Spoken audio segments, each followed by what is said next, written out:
ግን ሰዎች ነን እንረሳለን። ይጽናታ ተዛከለ አንድ ትልቅ ነጥብ አንሳለ ሰዎች ነን አልከኝ።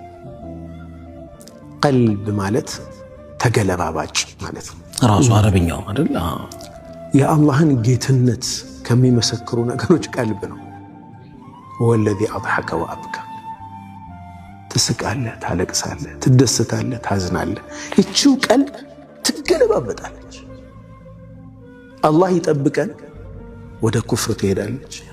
አላህ ጽናት ይስጠን። ወደ ኢማን ትመጣለች፣ ትገለባበጣለች። ለዚህ ነው ነቢያችን ዓለይሂ ሰላቱ ወሰላም የዕለት ከዕለት ዱዓቸው ላይ ያ ሙቀሊበል ቁሉብ ሰቢት ቀልቢ ዐላ ዲኒክ፣ አንተ ልቦችን የምትገለባብጥ የሆንክ ጌታ ያውም ረሱል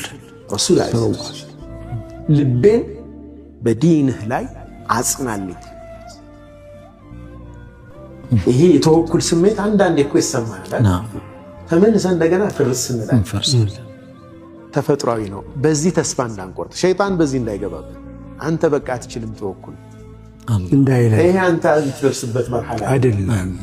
ላ ሐላ ነው። ሐለተል ቀልብ ቀልብ የሚያልፍበት የሆነ መንገድ አለ። የሆነ ቦታ ላይ ተወኩል ላይ ከዛ ወደ ተፍዊድ ልታድግ ትችላለህ። የሆነ ጊዜ ተስሊም ይሰማሃል።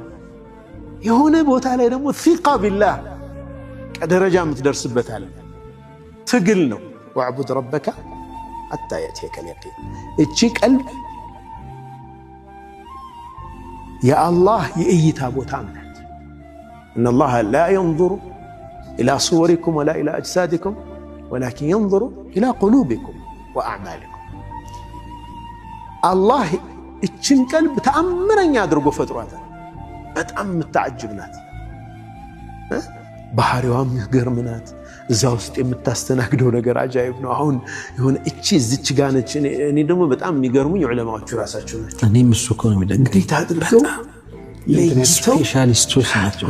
አራቱም እንዴት አድርገው አወጡት እኮ ብያለሁ። ደረጃቸውን እንዴት አድርገው በጣም ስለዚህ ሁሌም መርሳት የሌለብን እኛ ሰዎች ነው፣ መላእክቶች አይደለም።